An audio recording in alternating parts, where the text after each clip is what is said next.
मैं Ram Swaroop Saini arms online class में आपका स्वागत करता हूं। विद्यार्थियों, 10th बोर्ड की कल की क्लास में हमने एक्सरसाइज 4 तक कर लिया था, चैप्टर 4 तक कर लिया। आज हम समांतर श्रेणी से जो इम्पोर्टेंट क्वेश्चन है उनके बारे में जिक्र करेंगे, फिर आगे की जितनी भी होती है उन एक्सरसाइज पर हम चर्चा करेंगे। तो सबसे पहले हम समांतर श्रेणी वाली एक्सरसाइज देखेंगे। विद्यार्थियों, समांतर श्रेणी में एक छोटा क्वेश्चन और दूसरी हो -1, फिर हो -4, फिर हो -7, फिर हो -10 और इसमें कहते हैं आपको सार्व अनुपात या सार्व अंतर ज्ञात कीजिए। तो इसको कैसे करोगे? वही है, ये A1 हो गया, A2 हो गया, A3 हो गया, A4 हो गया, A5 हो गया। तो इसमें जरूरी नहीं है कि आप सेकंड में फर्स्ट करो, आप इसमें से ये माइनस करोगे, इसमें से ये करोगे, इसमें से ये करोगे, सभी को अगर माइनस करोगे तो सेम ही सार्व अनुपात आएगा।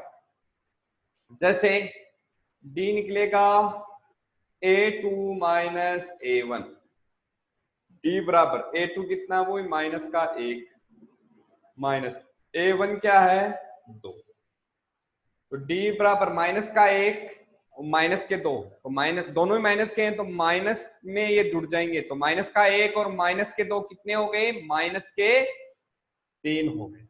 ये आपका आंसर हो गया। तो D आप इस तरीके से ज्ञात कर सकते हो, ठीक है।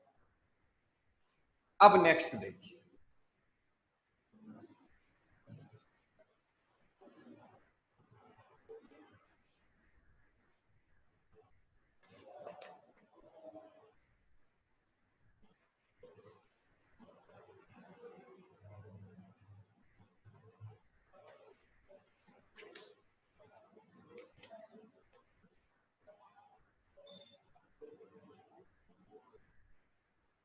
एक क्वेश्चन बताता हूं मैं आपको दे दे कि समांतर श्रेणी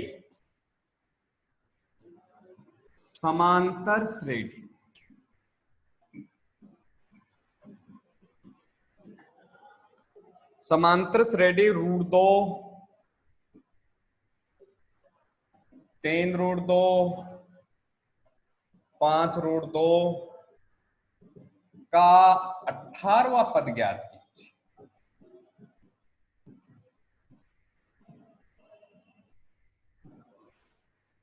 तो विद्यार्थियों, पद ज्ञात करवा रहा है। पद ज्ञात करने का फॉर्मूला क्या होता है, an बराबर a plus bracket n-1 bracket बंद गुणा d। तो पद ज्ञात करना है, तो पद ज्ञात करने का फॉर्मूला तो ये हो गया। तो इसमें सबसे पहले अपने को ये पता होना चाहिए a क्या है। तो शुरू का जो पद होता है वो a1 बोल दो चाहे a बोल दो, एक ही बात है, √2 हो गया, ठीक है। उसके बाद में आपका d क्या होगा, d का मैंने बताया A2 में से a माइनस कर दो, तो A2 क्या है 3 √2 -1 रूट, ठीक है।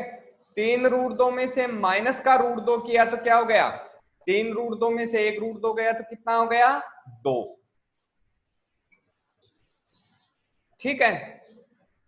उसके बाद में आप ये आपका n हो गया, क्या हो गया n कितना 18, ठीक है। अब an का फॉर्मूला क्या हो गया, a प्लस n-1 गुणा, इस फॉर्मूले में आपको जो जो चीजें दे रखी है वो आप लिख दो। एक का a, n का मतलब जो पद ज्ञात करवा रहा है 18, a 18 ज्ञात करना है, एक का मतलब √2, ठीक है।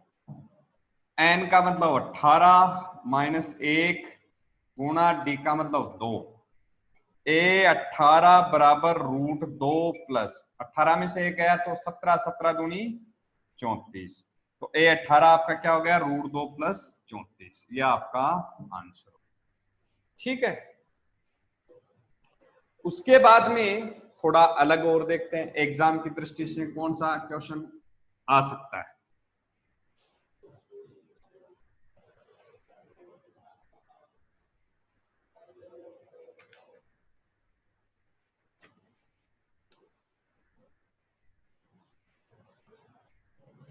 एक क्वेश्चन है,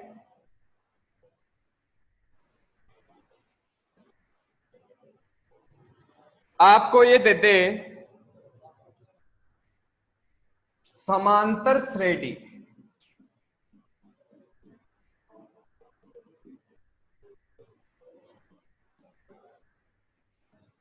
चौरासी 80 76 का कौन सा पद शून्य का कौन सा पद शून्य है। कहने का मतलब है इसमें पद पूछा है, मतलब पदों कौन सा पद ज्ञात करना वो पता नहीं है हमें। इसमें क्या दे रखा है, an 0 दे दिया, इसमें हमें an 0 दे दिया और n हमें पूछा है। तो कैसे, कहने का मतलब है हमारे पास a1 दे दिया 84, d आपका d कैसे निकलेगा, वही a2 - a1, a2 क्या हो गया 80 - 84, माइनस किया तो क्या हो गया -4, और an आपको दे रखा है 0 और आपके पास n दिया हुआ नहीं है, n आपको ज्ञात करना। ठीक है, तो वही an का फॉर्मूला हो गया आपका a + n - 1 गुणा d। एक का a हो गया, n की जगह क्या लिखेंगे, n हमें दे ही नहीं रखा है, n तो ज्ञात करना है।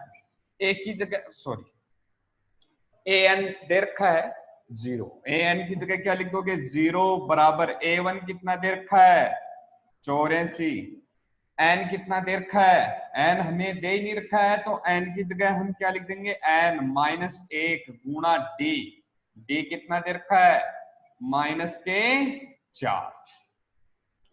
ठीक है विद्यार्थियों, अब है इसमें 0 बराबर 84 प्लस -4 को n से गुणा किया तो क्या हो गया -4n, माइनस माइनस क्या हो गया +4 एकम 4।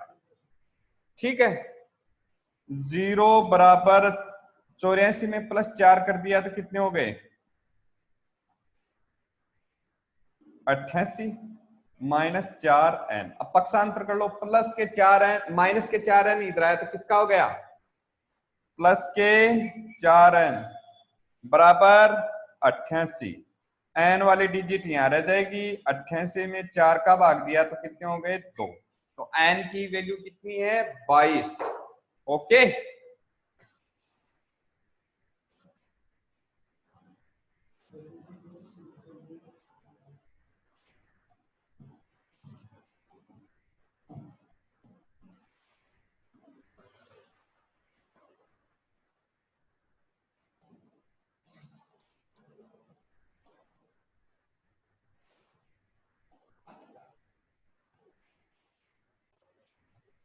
हाँ अब देखिए एक और इंपॉर्टेंट क्वेश्चन लेते हैं अपन।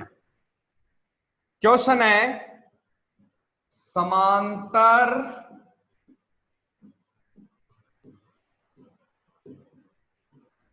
श्रेणी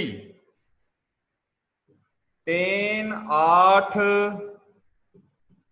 13 -253 के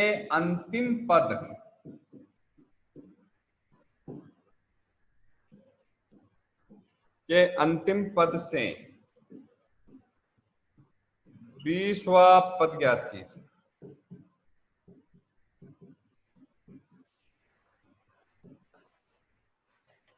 देखो इसमें आप देखो, इसमें एक अंतिम ऐसे आपको दे दे ना, अंतिम पद से 20वां या कोई भी पद ज्ञात करना हो, अंतिम शब्द दे दे, तब हम फॉर्मूला क्या लगाएंगे आपका फॉर्मूला क्या होगा, ए एन बराबर आपका एल माइनस एन माइनस 1 गुणा डी, ये आपका हो गया। ठीक है, तो इसमें ए एन का मतलब 20, एल का मतलब क्या होता है, अंतिम पद। अंतिम पद कौन सा है, 253। कौन सा है, लिख दो 253, माइनस एन का मतलब पदों की संख्या, कितने पदों की संख्या, 20, माइनस 1 गुणा डी का मतलब क्या है, सार्वंतर। विद्यार्थियों सार्वंतर हम निकाल सकते हैं। सार्वंतर कैसे निकलेगा, सेकंड में से फर्स्ट डिजिट माइनस कर दो, 8 में से -3 गया तो कितने हो गए, 5। तो डी कितना हो गया, 5। 253 माइनस 20 में से गया तो कितने हो गए, 19। कितने हो गए, 19। 19 को 5 से गुणा किया तो 95। तो आपकी वैल्यू क्या हो गई, 253 में से 95 गए तो कितने हो गए, 253 में से 95 गए तो कितने हो गए आपके 158। ये आपके आंसर हो। ठीक है विद्यार्थियों,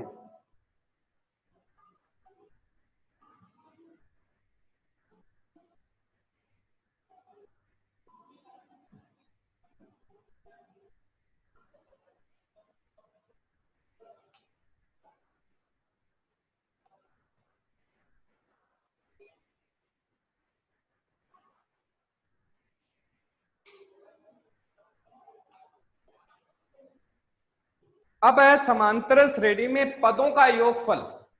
समांतर श्रेणी में पदों का योगफल ज्ञात करने का फॉर्मूला पहले मैं बता देता हूं। पहले भी पिछली ऑनलाइन क्लासों में भी मैंने बताया है कि समांतर श्रेणी में पदों के योगफल का फॉर्मूला होता है एस एन बराबर एन बट्टा 2 bracket 2a plus bracket n minus 1 bracket बंद गुणा डी और बड़ा ब्रैकेट। ठीक है, इस तरीके से एक क्वेश्चन में ले लेता हूं, आपका है 1/15, 1/12, 1/10, 11 पदों तक, 11 पदों तक योगफल। ठीक है, 11 पदों तक योगफल ज्ञात करना है। तो आपको पता है एक तो क्या है आपका 1/15, डी कितना है, वही 1/12 में से 1/15 माइनस कर दो। ठीक है, तो माइनस किया तो कितने हो गए, पहले लघुत्तम लेंगे 12 और 15 का, 12 और 15 का लघुत्तम रफ में ले लेते हैं, 12 15, छोटे से छोटे 2 का दिया 6 आ गया, 15 आ गया, दोबारा 2 का दिया 3 आ गया, 15, 3 का दिया 5 का दिया 1 1, 5 दिया 15, 15 दूनी 30, 30 दूनी 60। कितने आ गए एलसीएम, 60। 12 का भाग 60 में दिया तो क्या हो गया, 12 5 60, 60, 12 5 60 आ गया। 5 को ऊपर वाले 1 से गुणा किया तो कितने आ गए, 5। 15 का भाग 60 में दिया तो कितने आ गए, 4, 15 चौक 7, 4 आ गए। 4 को 1 से गुणा किया तो 4, 5 में से 4 गया तो 1/60 हो गया। इस तरीके से डी आ गया। उसके बाद में आपके पास n दिया हुआ है 11। अब आपको कह रहा है पदों का योगफल ज्ञात कीजिए। तो पदों के योगफल का फॉर्मूला क्या होता है, एस एन बराबर n बट्टा 2 2a प्लस n माइनस 1 गुणा डी। एस n कितना है, n वही 11, 11 बराबर n की जगह 11 लिख दो, 11/2, 2 का 2, 1 की जगह क्या लिख देंगे हम, 1/15 प्लस n की जगह क्या लिख देंगे, 11 माइनस 1 गुणा डी, डी की जगह क्या लिख देंगे, 1/60। एस 11, 11/2, 2 को 1 से गुणा किया 2/15 प्लस 11 में से 1 गया तो कितने हो गए, 10। 10 को 1/60 से गुणा किया तो कितने हो गए, 10/60। 0 से 0 काट लिया हमने। S 11 बराबर 11/2, 2/15 प्लस 1/6। इनका हम लघुत्तम लेंगे। लघुत्तम लिया तो कितने हो गए? 15 छक्का, एक बार ले लेते हैं। लघुत्तम 2 का दिया, दोबारा 2 का जा नहीं रहा, 3 का दिया, तो कितने लघुत्तम आ गए? 30। 15 का भाग 30 में दिया तो कितने हो गए? 15 का भाग 30 में दिया तो आपके पास आ गया 2, 2 को 2 से गुणा किया तो कितने हो गए? 4, प्लस 6 का भाग 30 में दिया तो 5, 5 को 1 से गुणा किया तो 5। ठीक है विद्यार्थियों, उसके बाद में 11 बराबर 11/2 गुणा 4 प्लस 5 कितने हो गए? 9 बट्टा नीचे 30 है। S 11 बराबर 11 9 99, 2 को 30 से गुणा किया 60। 99 और 60 कौन से पाड़े से कट रहे हैं? 3 से। 3 तिया 9, 3 तिया 9, 3 दूनी 6। ठीक है, तो आपके 33/20, इसको और भी सॉल्यूशन कर सकते हैं। 20 से कम 20, 13/20 ऐसे भी लिख सकते हैं और ऐसे भी ठीक है। तो इस तरीके से आपका क्या आ गया? समांतर श्रेणी में पदों का योगफल।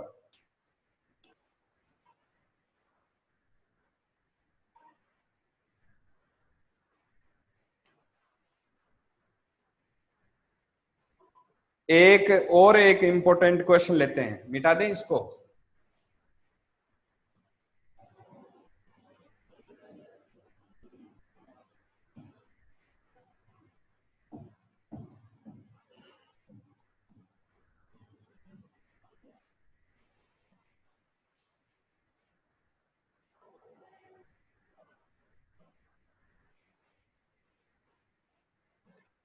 निम्न श्रेणी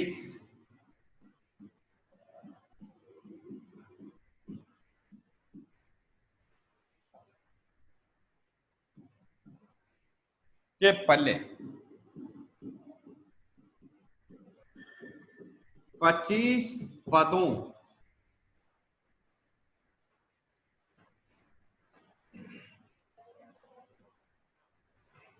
पदों का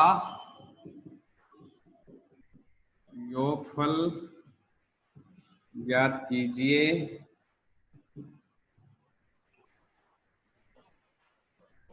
जिसका n पद दिया है,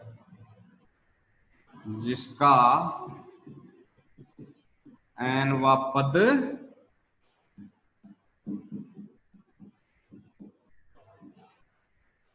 ठीक है, आपका दे रखा है an बराबर,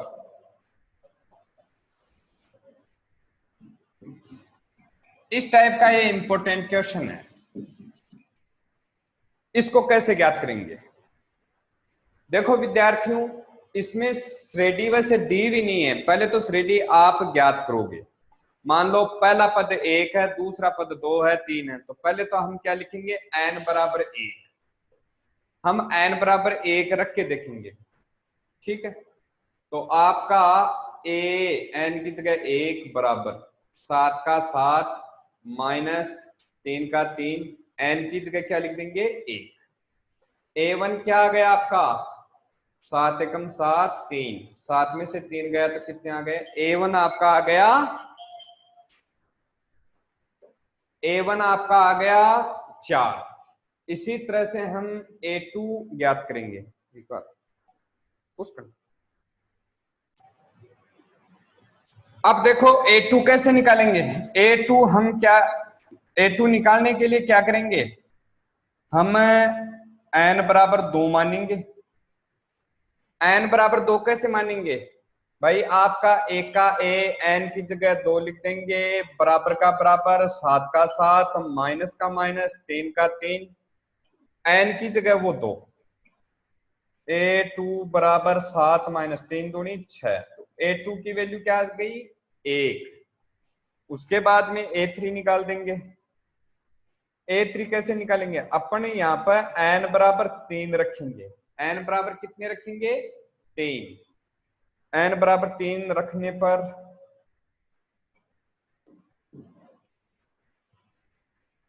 अब n बराबर 3 इसी में रखना है। a3 की जगह तो n लिख देंगे, 7 का 7 माइनस 3 का 3, n की जगह क्या रख देंगे 3। an बराबर 7 माइनस 3 3 9, तो कितने आ गए -2। अब ये श्रेणी क्या हो गई, देखो विद्यार्थियों श्रेणी क्या हो गई आपकी, n की जगह तो 3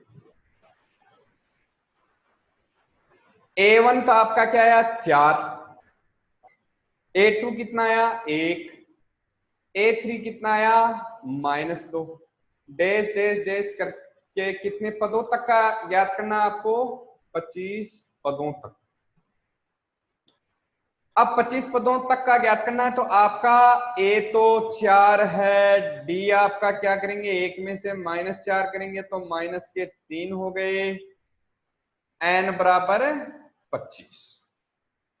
ठीक है, अब फॉर्मूला यहां आप एन का लगा देते हैं, यहां लिख देता हूं ढंग से दिखाई दे आप, n बटा 2 2a प्लस n माइनस ए गुणा d, एस कितने पदों तक का, वो 25 पदों तक का, n की जगह 25 बटा 2 2, एक की जगह क्या है a आपका क्या आ गया 4,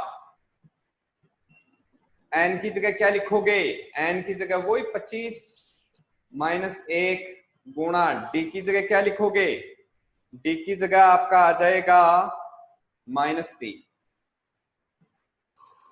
ठीक है, s 25 बराबर 25 बटा 2, 2 को 4 से गुणा किया तो क्या हो गया 8, 25 में से 1 गया तो कितने हो गए 24 गुणा -3। ठीक है विद्यार्थियों, उसके बाद में s 25 25 बटा 2, 8 प्लस प्लस माइनस माइनस हो गया, 24 को 3 से गुणा किया तो 72, s 25 बराबर 25 बटा 2 गुणा 8 में से -72 गया तो कितने हो गए -64, 2 का भाग 64 में दिया -32 आ गया, तो s 25 बराबर क्या हो गया, मल्टीप्लाई कर दो इसको, -25 दूनी 50, 25 75, 75 में 5 जोड़े तो कितने हो गए 80, तो -800 आंसर आपके ये हो गए। ये इंपॉर्टेंट क्वेश्चन है विद्यार्थियों, इसको जरूर देखना।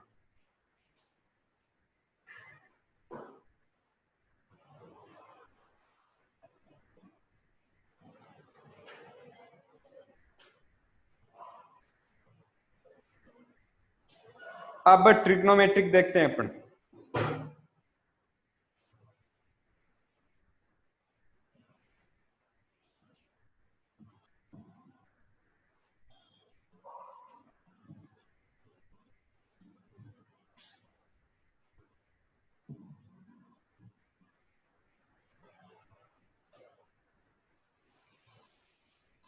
विद्यार्थियों सबसे पहले तो त्रिकोणमिति सारणी आपको आनी चाहिए बनानी, क्योंकि वहां आपको कोई भी मान दिया हुआ नहीं होगा। तो सारणी मैं पहले बनाना सिखा दूं आपको, सारणी कैसे बनाई जाती है। विद्यार्थियों पहले तो आप वो लिख लो त्रिकोणमिति अनुपात,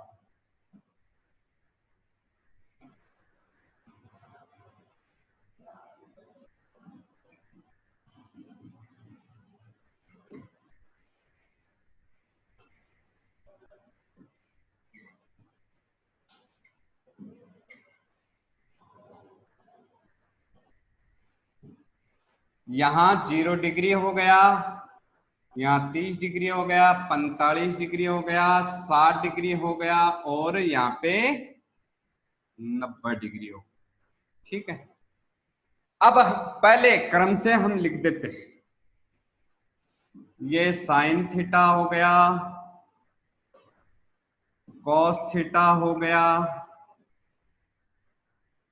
टेन थीटा हो गया, कॉट थीटा हो गया, शेक थीटा हो गया, और आपका ये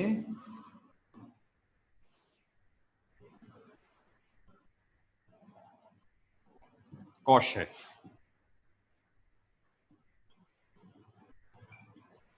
इस तरीके से हमें 0 डिग्री, 30 डिग्री, 45, 60 नंबर, इनका सभी का मान ज्ञात करना है। तो मान ज्ञात करने के लिए विद्यार्थियों सबसे पहले तो हम वही रफ में यहां पे लिखेंगे 0 से लेकर 4 तक की गिनती लिख देंगे, 0 1 2 3 4। ठीक है, ये रफ काम है सारणी ज्ञात करने के लिए। इसमें चारों में 4 का भाग देते हैं, बट्टा 4 बट्टा 4 बट्टा 4। ऊपर इनके रूट लगा दो, रूट रूट रूट रूट, हो गया इतना। अब विद्यार्थियों 0 और 4 कोई पाड़े से कट रहा है क्या? नहीं कट रहा है। तो 0 में 4 का भाग दिया तो कितने हो गए? रूट 0। रूट 0 का रूट क्या हो गया? रूट 0 का रूट 0 ही होता है। ठीक है, तो यहां साइन 0 की वैल्यू क्या है?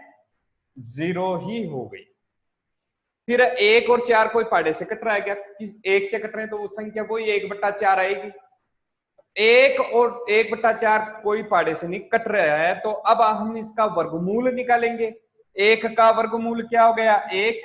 4 का वर्गमूल क्या हो गया? 2। तो आपका क्या हो गया? 1 का वर्गमूल 1 हो गया, इसका 2 हो गया, 1/2 लिख। अब 2 और 4 कोई पाड़े से कट रहा है क्या? 2 और 4 पाड़े से कट रहा है। कौन से पाड़े से? 2 के पाड़े से। 2 का भाग जाता है दोनों में, यहां 1 आ गया, 2 का भाग 2 में दिया 1, 4 में दिया 2, तो क्या हो गया? 1/2। 1 का वर्गमूल क्या होता है? 1 होता है। और 2 का वर्गमूल क्या होता है? कोई वर्गमूल नहीं है, तो इसको √2 ही लिख देंगे। तो यहां क्या आ जाएगा? 1/√2। ओके, 3/4 का करेंगे इसी तरह से। 3 और 4 किसी पाड़े से नहीं कट रहा है 1 के अलावा, तो क्या करेंगे? वर्गमूल निकालेंगे। 3 का वर्गमूल क्या होता है? कोई वर्गमूल नहीं है, तो √3 ही लिख देंगे। 4 का वर्गमूल क्या हो गया? 2 होता है, तो क्या हो गया? √3/2। 4 में 4 का भाग दिया तो कितना हो गया? 1। 1 का वर्गमूल क्या हो गया? 1 ही, यहां लिख दिया। विद्यार्थियों यहां तक क्लियर है? अब उसके बाद में कोस की वैल्यू कैसे ज्ञात करेंगे? कोस की वैल्यू देखो विद्यार्थियों, ये 90 डिग्री वाला है, यहां ये 1 उठकर यहां कोस वाले 0 डिग्री में यहां आ जाएगा। कहने का मतलब ये शुरू में आ जाएगा, उसके बाद इसके ये आगे आ जाएगा, फिर 1/√2 आ जाएगा, फिर 1/2 यहां आ जाएगा, फिर 0 यहां आ जाएगा। ठीक है विद्यार्थियों, उसके बाद में टेन की वैल्यू कैसे ज्ञात करते हैं विद्यार्थियों? टेन की वैल्यू ज्ञात करने के लिए हम क्या करेंगे भाई? टेन का फॉर्मूला क्या होता है? साइन बट्टा कोस होता है। तो साइन बट्टा कोस का मतलब क्या है? साइन में अगर कोस का भाग दे देंगे तो क्या आ जाएगा? टेन की वैल्यू आ जाएगी। तो साइन में कोस का भाग देंगे तो क्या आ जाएगा? टेन की वैल्यू। अब 0 में 1 का भाग दिया, ये 0 है, 0 में 1 का भाग दिया तो क्या होता है? 0 ही आता है। ठीक है, तो इसकी वैल्यू क्या आ गई? 0। ठीक है विद्यार्थियों, उसके बाद में आपका है 1/2। 1/2 में भाग किसका देना है? √3/2 का। किसका भाग देना है? √3/2 का। तो कैसे देंगे √3/2 का भाग? नीचे लेंगे √3/2, ये 2 कहां ले जाएंगे? ऊपर ले जाएंगे। तो 2 से 2 कट गया, ऊपर 1 बच रहा है, नीचे क्या हो गया? √3 है। तो वैल्यू क्या आ गई? 1/√3 आ गई। क्या आ गई वैल्यू? 1/√3। ठीक है विद्यार्थियों, उसके बाद में आप देखोगे 1/√2 में 1/√2 का भाग दिया तो क्या आता है? सेम संख्या में भाग देंगे तो क्या आ जाएगा? 1 ही आता है। तो 1/√2 में 1/√2 का भाग दिया तो क्या आ गया आपके पास? 1 आ गया। उसके बाद में आपके पास है √3/2 में 1/2 का भाग देंगे, √3/2 में भाग देंगे 1/2 कहां जाएगा ऊपर, 2 से 2 कट गया, 1 का भाग √3 में दिया है तो क्या आ गया √3। ठीक है, फिर 1 में अगर 0 का भाग देंगे, ये 1 है, 0 का भाग देंगे तो अपरिभाषित आता है, तो लिख दो अपरिभाषित। ओके, फिर आगे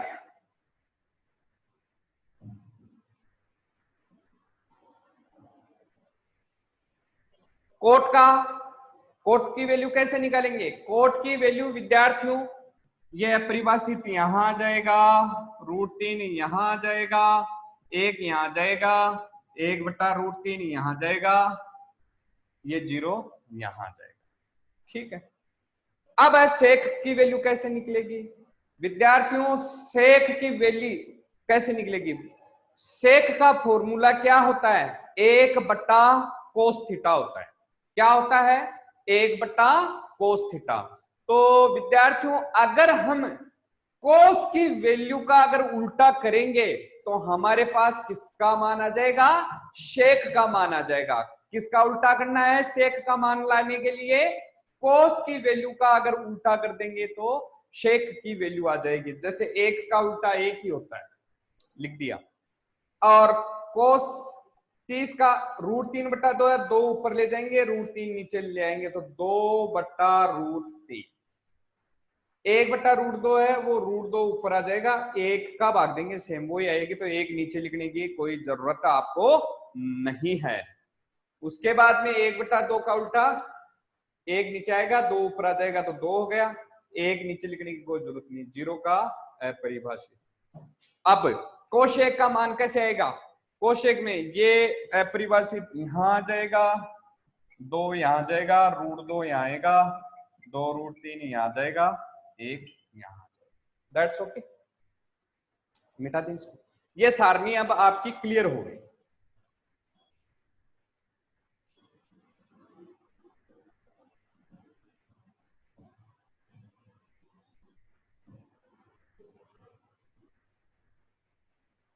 एग्जाम में जब आप जाओ मैथ का पेपर देने के लिए, सबसे पहले रफ में सारणी ही बना लेनी चाहिए, क्योंकि फिर बनाने में टाइम नहीं लगे।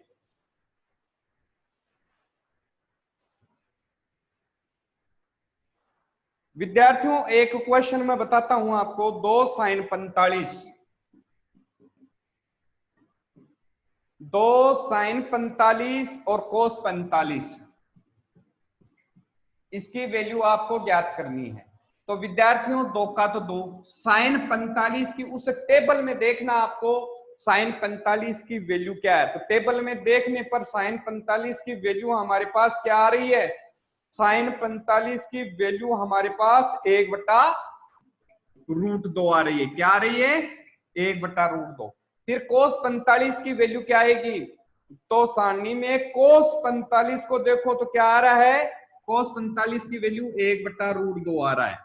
तीनों को गुणा करना है, 2 को 1 से गुणा किया 2, 2 को 1 से गुणा किया तो कितने आ गए? 2। √2 गुणा किया तो √4, रूट हटते ही क्या हो गया? 2। 2 का भाग 2 में दिया तो क्या आ गया आपके पास? 1 आंसर। एक छोटा क्वेश्चन ऐसा आ सकता है।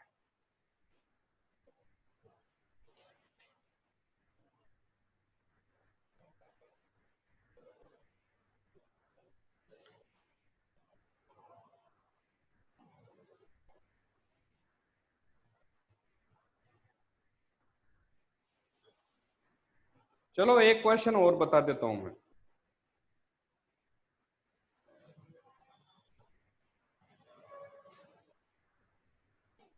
इसमें एक क्वेश्चन और देख लो,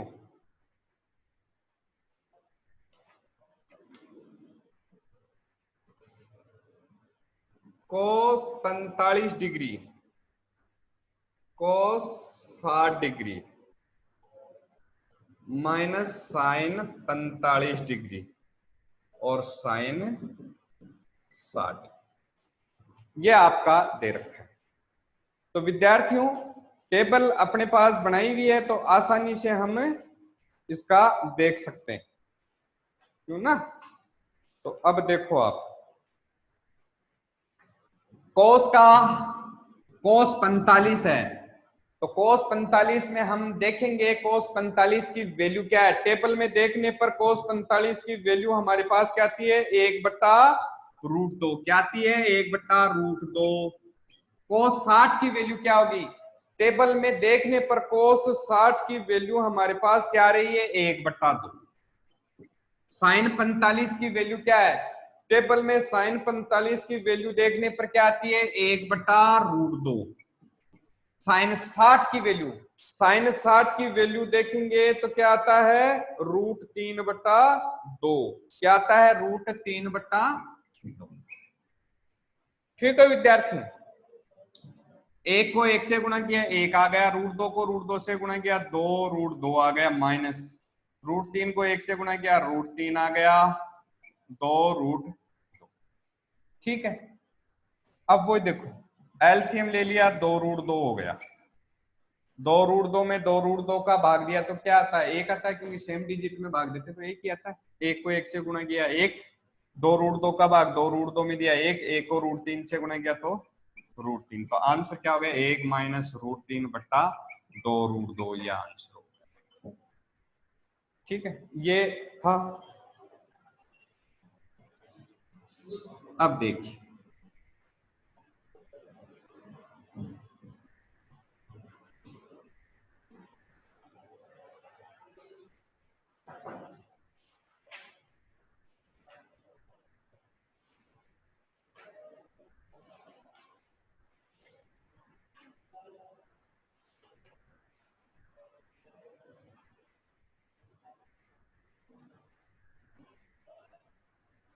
अब त्रिकोणमिति में सर्वसमीकाओं की सहायता से सिद्ध करने वाले क्वेश्चन लेते हैं, जो इंपॉर्टेंट है उन पर डिस्कस करेंगे। जैसे बुक का दे रखा है एक क्वेश्चन कि cos square theta plus cos square theta cot square theta बराबर cot स्क्वायर थीटा। इसको देख,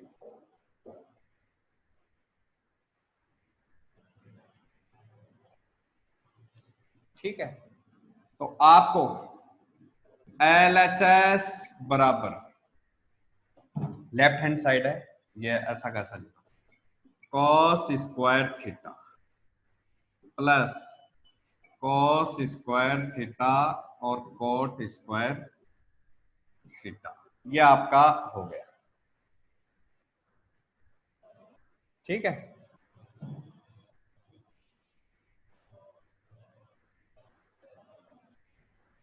इसके बाद में अब देखो इसको कैसे करेंगे। इसमें कॉमन आ रहा है क्या विद्यार्थियों, इसमें कॉमन क्या आ रहा है, इसमें कॉमन आपका आ रहा है कोस स्क्वायर। क्या कॉमन आ रहा है, कोस स्क्वायर कॉमन आ रहा है। तो हम पहले कोस स्क्वायर को कॉमन ले लेते हैं।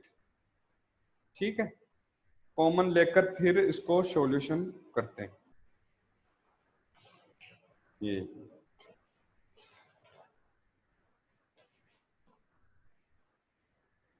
अब देखिए, दोनों में आ रहा है, कोस स्क्वायर कॉमन ले लिया। अब कोस स्क्वायर का भाग कोस स्क्वायर में दिया तो कितने आते हैं, एक आ गया, प्लस कोस स्क्वायर से कोस स्क्वायर कट गया, बचा क्या, कोट स्क्वायर थीटा। ये आपके पास आ गया। ठीक है विद्यार्थी, अब आपके पास एक प्लस कोट स्क्वायर का फॉर्मूला कौन सा होता है, एक प्लस कोट स्क्वायर बराबर क्या होता है, तो कोस स्क्वायर थीटा बराबर एक प्लस कोट स्क्वायर बराबर क्या होता है, कोशेक स्क्वायर थीटा। एक प्लस कोट स्क्वायर बराबर क्या होता है, कोशेक स्क्वायर होता है। ठीक है, लिख दो कॉस स्क्वायर थीटा।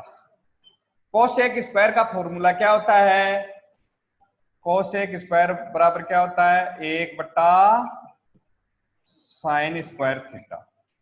तो आपका कोस स्क्वायर को एक से गुणा किया तो क्या हो गया, कोस स्क्वायर थीटा बटा साइन स्क्वायर थीटा। अब कोस स्क्वायर बटा साइन स्क्वायर थीटा किसका फॉर्मूला होता है? आपका कोट स्क्वायर का होता है। तो कोट स्क्वायर आ गया तो इसमें क्या हो गया? LHS बराबर RHS आपका फलता है सिद्ध हो गया। ठीक है,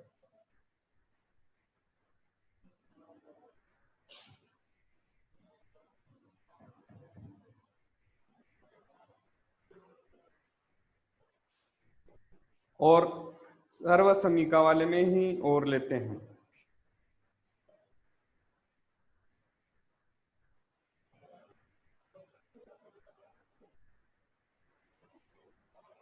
विद्यार्थियों एक क्वेश्चन है आपके पास, 1+tan² थीटा, 1 - sin थीटा, दूसरा क्या है? 1+sin थीटा है, फिर 1 - sin थीटा बराबर क्या हो गया? 1। ठीक है, इसको कैसे करेंगे विद्यार्थियों? सबसे पहले LHS साइड आप लिख दो, LHS बराबर 1+tan² theta, 1+sin theta, 1 - sin theta. हो गया इतना? विद्यार्थियों इसमें हम आपका 1+tan² थीटा लिख दिया, 1+sin थीटा, 1 - sin थीटा को मल्टीप्लाई कर लेंगे, गुणा कर लेंगे। तो गुणा करना आसान है, सेम जब 1+ हो दूसरा माइनस हो और सेम सेम डिजिट है तो जो सेम है उन्हीं को मल्टीप्लाई कर लो। 1 को 1 से मल्टीप्लाई किया तो क्या हो गया? 1 प्लस माइनस माइनस, साइन को साइन से गुणा किया, sin² थीटा। ठीक है, उसके बाद में अब विद्यार्थी एक बात ये बताओ, 1+tan² थीटा बराबर क्या होता है? sec²। 1+tan² बराबर क्या होता है? sec² है। तो 1+tan² की जगह क्या लिख देंगे? sec² theta. ये दोनों ब्रैकेट आपस में गुणा है तो गुणा का निशान लगा दो। 1 - sin² बराबर क्या है? 1 - sin² बराबर क्या होता है? cos²। हो गया इतना? अब sec² का फॉर्मूला क्या होता है विद्यार्थियों? sec² का फॉर्मूला क्या होता है आपके पास? 1/cos² theta into cos² theta. cos² से cos² कट गया, बचा क्या? 1। और आपके पास क्या हो गया? LHS बराबर RHS। ठीक है,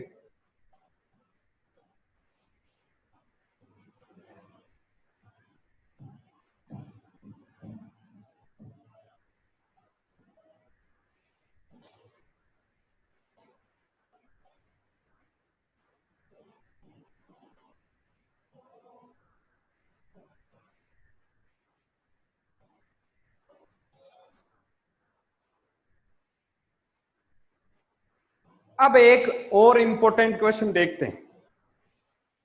आपको कहते हैं कि सिद्ध कीजिए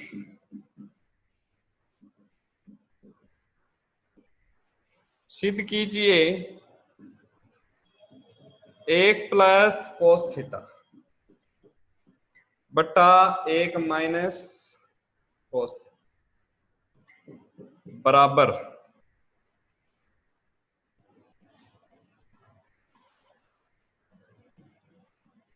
cosec थीटा प्लस cot। ये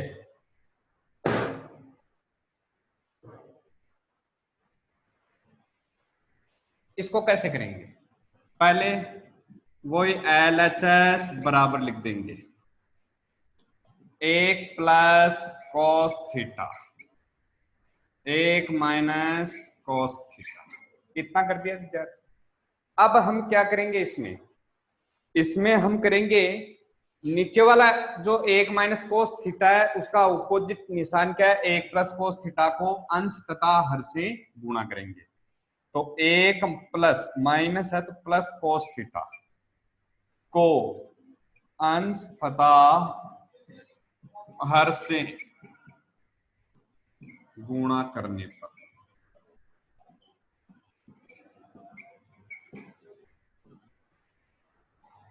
अब वो 1 plus cos theta 1 minus cos theta, इन दोनों को किससे गुणा कर दें? 1 प्लस कॉस थीटा, इसको भी गुणा कर दें 1 प्लस कॉस थीटा। हो गया इतना। उसके बाद में हम 1 plus cos theta 1 plus cos theta 2 बार है, तो इसको हम ऐसे भी लिख सकते हैं विद्यार्थी, 1 प्लस कोस थीटा ब्रैकेट बंद करके स्क्वायर लगा दिया, तो कहने का मतलब 1 प्लस कोस 2 बार बटा, इन दोनों को आपस में गुणा करना है। तो इनको गुणा करना आसान है, सेम सेम डिजिट को गुणा कर लो। 1 को 1 से गुणा किया तो क्या हो गया? 1, माइनस प्लस माइनस, कोस को कोस से गुणा किया तो कोस स्क्वायर थीटा। ठीक है विद्यार्थियों। उसके बाद में आपका आता है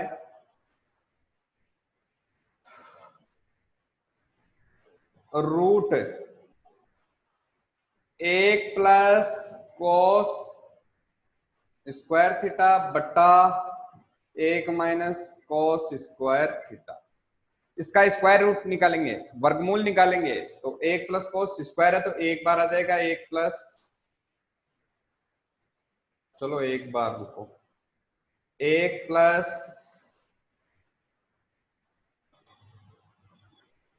सॉरी यही कर देते हैं, यहां आया ना रूट 1 माइनस कोस स्क्वायर की वैल्यू क्या होती है, यही लिख देते हैं अपन। 1 माइनस कोस स्क्वायर की वैल्यू क्या होती है? साइन स्क्वायर, यही लिख देते हैं, आगे बढ़ाना नहीं पड़े। ठीक है ना। अब देख लेते हैं, वर्गमूल निकाला, 1 प्लस कोस स्क्वायर का क्या हो गया? 1 प्लस कोस थीटा, और साइन स्क्वायर का क्या आ गया? Sine theta. ठीक है, इतना हो गया। अब देखो विद्यार्थी, इसको हम ऐसे भी लिख सकते हैं, 1 प्लस साइन थीटा कोस बटा साइन का, एक कोस बटा साइन थीटा लिख के, 1 बटा साइन किसका फॉर्मूला होता है? 1 बटा साइन आपका कोशेक का होता है, कोशेक थीटा। कोस बटा साइन किसका सूत्र होता है? कोस बटा साइन आपका कोट थीटा का होता है। तो आपका LHS बराबर RHS आपका आंसर हो गया। ठीक है विद्यार्थी।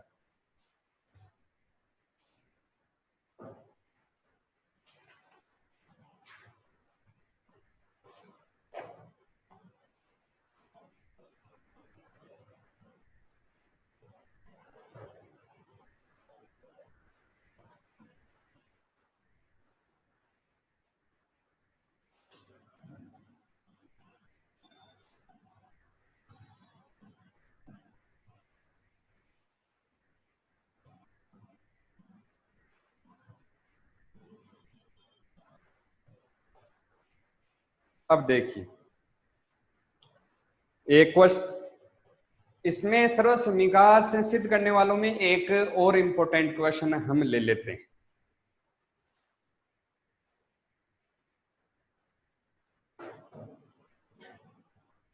चलो, sign theta 1 plus cos theta plus 1 plus cos theta बटा साइन थीटा बराबर 2 कोशेक।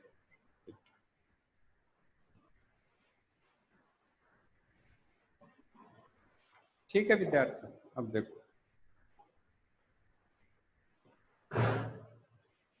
देखो इसमें पहले तो वही LHS बराबर लिख देते हैं, साइन थीटा प्लस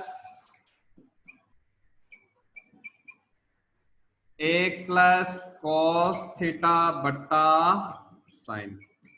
विद्यार्थियों नीचे वाली जो है उन संख्याओं का हम एलसीएम ले लेंगे, तो एलसीएम लिया तो क्या हो गया हमारे पास? Sine theta 1 plus cos theta, 1 plus cos से 1 प्लस कॉस कट गया, मतलब इसका डिवाइड इसमें दिया तो ये तो कट गया, बचा क्या? साइन, साइन को साइन से गुणा किया तो कितने हो गए? Sine square theta. साइन से साइन कट गया, बचा क्या आपके पास? 1 प्लस कोस। एक प्लस कोस को एक प्लस कोस से ही गुणा किया तो क्या हो गया आपके पास, एक प्लस कोस ऐसे लिख देंगे 2 बार। ठीक है, हो गया इतना। अब एक प्लस कोस को हम एक प्लस कोस से ही गुणा कर देंगे तो क्या आता है वो देखो।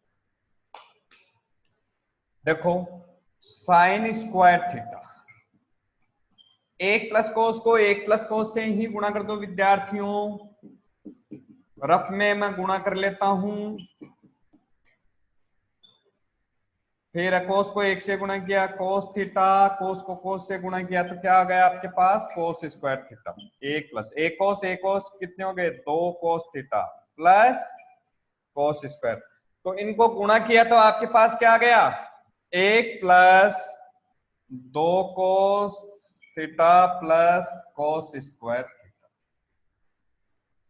लिख दो, बट्टा sign theta 1 plus cos theta. हो गया इतना।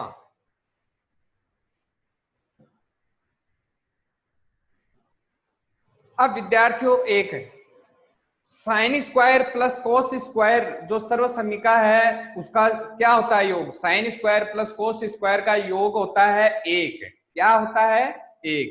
तो अपन हम लोग क्या करेंगे, sine square plus cos square की जगह हम क्या लिख देंगे, डायरेक्टली 1 लिख देंगे। ये 1 यहां लिख देंगे, ये 1 ये आ गया प्लस 2 कोस, और नीचे क्या आ गया, वो ये आपका साइन थीटा 1 प्लस कॉस। हो गया इतना। अब उसके बाद में देखिए, एक रेख कितना हो गया, 2 प्लस, यहां से 2 प्लस 2 कॉस थीटा बटा sine theta 1 plus cos theta. इन दोनों में कॉमन क्या हो गया, इन दोनों में कॉमन 2 हो गया, 2 का भाग 2 में दिया, 1 आ गया, 2 से 2 कट गया, बच गया कॉस थीटा। नीचे क्या है, साइन थीटा 1 प्लस कॉस। अब देखो 1 plus cos theta 1 plus cos theta cut गया, बच्चा क्या आपके पास 2 बटा साइन थीटा। अब साइन है 2 का, तो अब साइन का फॉर्मूला क्या होता है, 1 बटा कोशेक। 1 बटा कोशेक कहां जाएगा, ऊपर। 2 को कोशेक से गुणा किया, क्या हो गया, 2 कोशेक थीटा। तो आपके पास क्या आ गया, LHS बराबर RH, ये आपका होगा। तो इस तरीके से इंपॉर्टेंट जो महत्वपूर्ण है वो मैंने बता दी।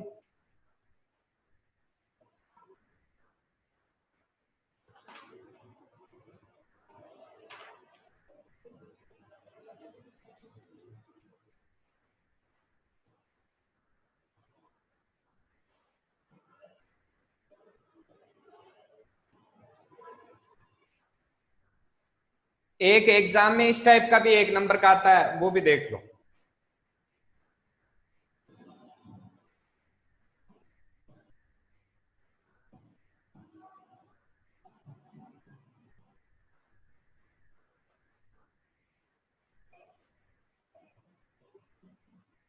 संख्याएं डिजिट ही चेंज होकर आती हैं। कॉस 37 डिग्री बट्टा साइन 45, सॉरी साइन 53। ठीक है विद्यार्थियों, इन क्वेश्चन में टेबल में इनका कोई मान दिया हुआ नहीं होता है, तो विद्यार्थियों इनकी पहचान क्या है, इनका टोटल करने पर 90 डिग्री होना चाहिए, तो ये 90 डिग्री हो रहा है। अब देखो इसको करने का तरीका, कोस 37, ठीक है। अब है साइन, ये साइन ऐसा का लिख दो। अब 90 में से कितना माइनस करूं कि ये 53 या 53 आ जाएगा, तो वो ये 37 डिग्री माइनस करोगे तो क्या आ जाएगा आपका 53 डिग्री आ जाएगा। ठीक है, कोस 37 डिग्री, साइन 90 माइनस थीटा किसका फॉर्मूला होता है विद्यार्थियों, साइन 90 माइनस थीटा किसका होता है, कोस 37 डिग्री का होता है। अब कोस में कोस का भाग दिया तो क्या हो गया, 1 आपका हो गया। ठीक है, फॉर्मूला भी होता है साइन 90 माइनस थीटा, किसका फॉर्मूला होता है, कोस का होता है, तो कोस 37 डिग्री आपका ये। इस टाइप का भी आता है, छोटा क्वेश्चन आता है, संख्याएं चेंज होकर आ सकती है।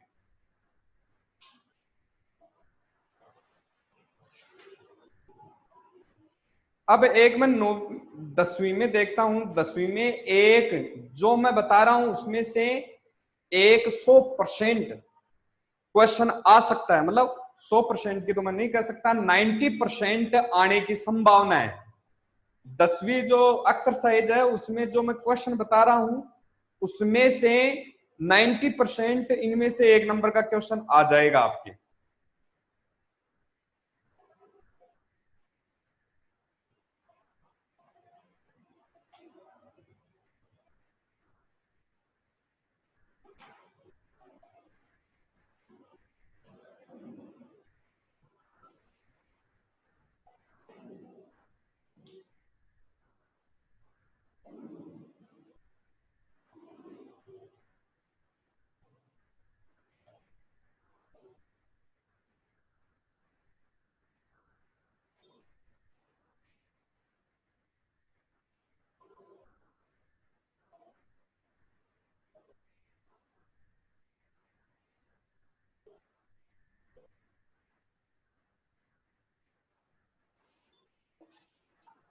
अब देखिए विद्यार्थी, 10वीं में एक नंबर का 100% आएगा, 100% नहीं 90%।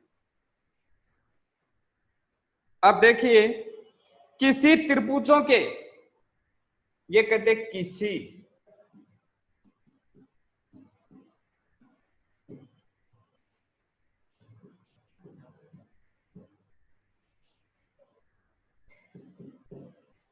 शीर्षों से समदूरस्थ बिंदु कहलाता है।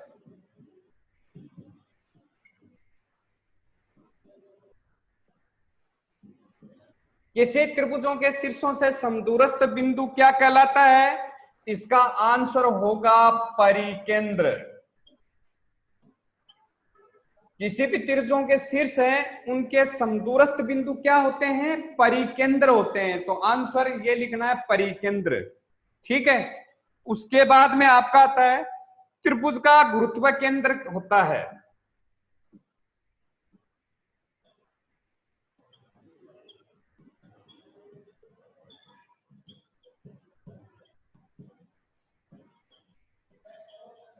जो त्रिभुज होता है उसका गुरुत्व केंद्र क्या होता है, त्रिभुज के माध्यिकाओं के संगामी बिंदु। गुरुत्व केंद्र कौन से होते हैं, त्रिभुज की माध्यिकाओं के संगामी बिंदु। आंसर लिख दो।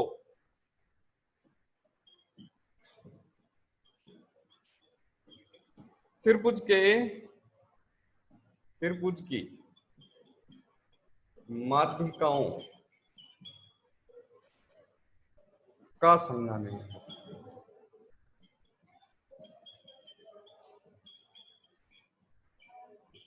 ठीक है विद्यार्थी, इस तरीके से हो गया आपका। उसके बाद में आपका आता है तीसरा, समतल के में लुढ़कने वाले वृत्त के केंद्र का बिंदु पथ होता है।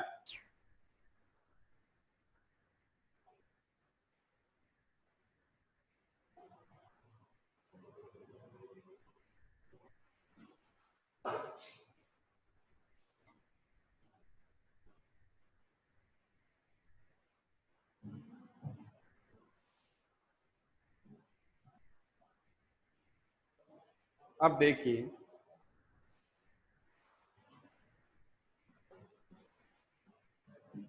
समतल में लुढ़कने वाले वृत्त के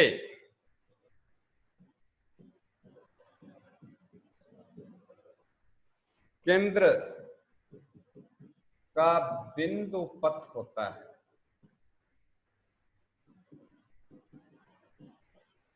तो क्या होता है, आंसर इसका लिखो, समतल के समांतर रेखा, समतल के समांतर रेखा। ठीक है। अब यह है कि अगर किसी त्रिभुज की माध्यिकाएं, 3 माध्यिकाएं होती, तीनों माध्यिकाएं अगर समान होती हैं तो वो कौन सा त्रिभुज होगा? समबाहु त्रिभुज होगा। कौन सा त्रिभुज होगा? अगर किसी त्रिभुज की 2 माध्यिकाएं बराबर है और एक माध्यिकाएं असमान है तो वो कौन सा त्रिभुज होगा? समद्विबाहु त्रिभुज। तो देखिए,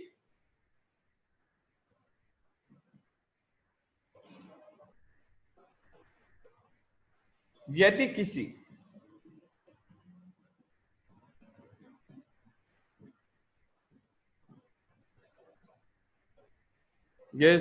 त्रिभुज की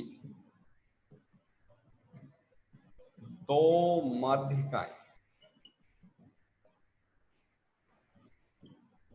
समान है तो त्रिभुज होगा। दो माध्यिकाएं समान है तो कौन सा होगा? समद्विबाहु। कौन सा होगा? समद्विबाहु त्रिभुज। कौन सा त्रिभुज होगा? अगर 2 की जगह 3 माध्यिकाएं समान है तो कौन सा होगा? समबाहु। ठीक है। 2 आए तो समद्विबाहु, 3 आए तो समबाहु।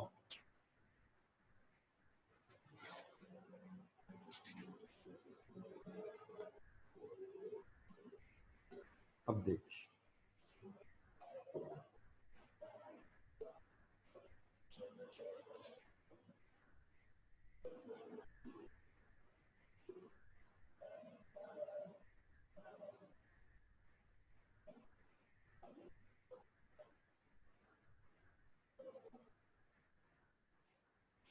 अब देखिए, यदि AB और CD 2 असमांतर रेखाएं हैं, यदि AB और CD 2 असमांतर रेखाएं हैं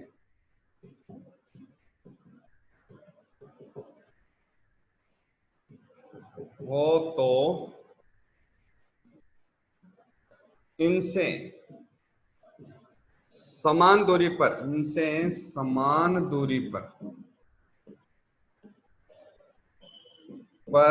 रहने वाले बिंदु P का बिंदु पथ होगा। तो आंसर लिखो, बिंदु P से क्या लिखोगे? जो बिंदु P है, बिंदु P से होकर गुजरने, बिंदु P से होकर गुजरने वाली रेखाएं, होकर जाने वाली लिख दो या गुजरने वाली, एक ही बात है। जाने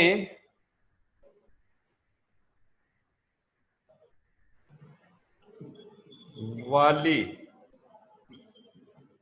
रेखाओं AB तथा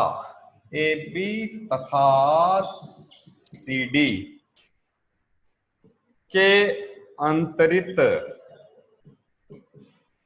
कोण ही समद्विभाजक होते हैं। विद्यार्थियों, इसमें देख लो एक बार, AB और CD 2 समांतर रेखाएं नहीं है, असमांतर रेखाएं हैं तो इनसे समान दूरी पर रहने वाले, मतलब ऐसा कोई बिंदु है कि जिनसे इनकी दूरी समान दूरी पर है, कोई बिंदु, वो है P, तो उसका बिंदु पथ क्या होगा? विद्यार्थियों, बिंदु पथ P का निकालना है तो बिंदु P से होकर जाने वाली या गुजरने वाली रेखाएं AB तथा CD के अंतरित कोण ही समद्विभाजक होगा, अर्थात वही P का बिंदु पथ होगा। तो ये आपका ये हो गया। उसके बाद में वह त्रिभुज जिसके लंब केंद्र, परिकेंद्र, अंतःकेंद्र संपाती हो तो वो क्या कहलाता है? वह त्रिभुज जिसके लंब केंद्र, अंतःकेंद्र और परिकेंद्र संपाती हो तो वह त्रिभुज कौन सा होगा? समबाहु त्रिभुज होगा। विद्यार्थियों दोबारा देख लो, वह त्रिभुज जिसका लंब केंद्र, परिकेंद्र और अंतः केंद्र संपाती हो तो वह त्रिभुज कौन सा होगा? वह त्रिभुज आपका समबाहु त्रिभुज होगा। यह भी इंपॉर्टेंट क्वेश्चन है, मैं लिख नहीं रहा हूं, वैसे बोल रहा हूं। आपका है कि वह त्रिभुज जिसके लंब केंद्र, परिकेंद्र, अंतः केंद्र संपाती हो तो वह त्रिभुज कौन सा होता है? वह त्रिभुज आपका समबाहु त्रिभुज होता है। एक, वह त्रिभुज जिसके लंब केंद्र त्रिभुज का शीर्ष बिंदु होता है, वह त्रिभुज जिसका लंब केंद्र शीर्ष बिंदु होता है वह कहलाता है कौन सा त्रिभुज? वह त्रिभुज जिसका लंब केंद्र त्रिभुज का शीर्ष बिंदु होता है वह कौन सा त्रिभुज कहलाता है? वह समकोण त्रिभुज कहलाता है। कौन सा त्रिभुज कहलाता है? कि वह त्रिभुज जिसका लंब केंद्र त्रिभुज का शीर्ष बिंदु होता है, वह कौन सा त्रिभुज कहलाता है? समकोण त्रिभुज कहलाता है। कौन सा त्रिभुज कहलाता है? समकोण त्रिभुज कहलाता है। एक जस्ट इससे पहले वाला मैंने क्या दोहराया था कि वह त्रिभुज जिसका अंतः केंद्र, परिकेंद्र तथा लंब केंद्र तीनों संपाती हो तो वह कौन सा त्रिभुज होगा? वह त्रिभुज आपका समबाहु त्रिभुज होगा। इसके बाद में ये दूसरा भी अभी मैंने रिवाइज किया है कि वह त्रिभुज जिसका लंब केंद्र त्रिभुज का शीर्ष बिंदु होता है वह कौन सा होगा? वह आपका समकोण त्रिभुज होगा। दो क्वेश्चन मैं ओरली बता रहा हूं, लिख नहीं रहा हूं। घड़ी के पेंडुलम के सिरे का बिंदु पथ लिखिए। घड़ी का जो पेंडुलम है,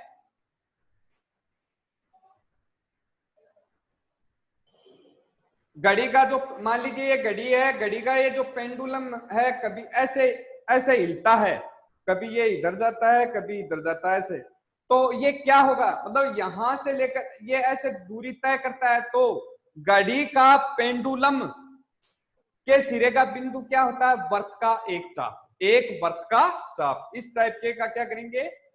एक वर्त का चाप।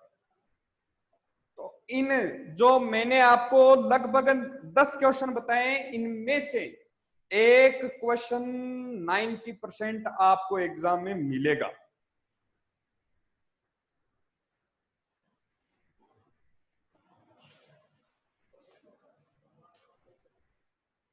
थोड़ा ब्रेक हो जाए।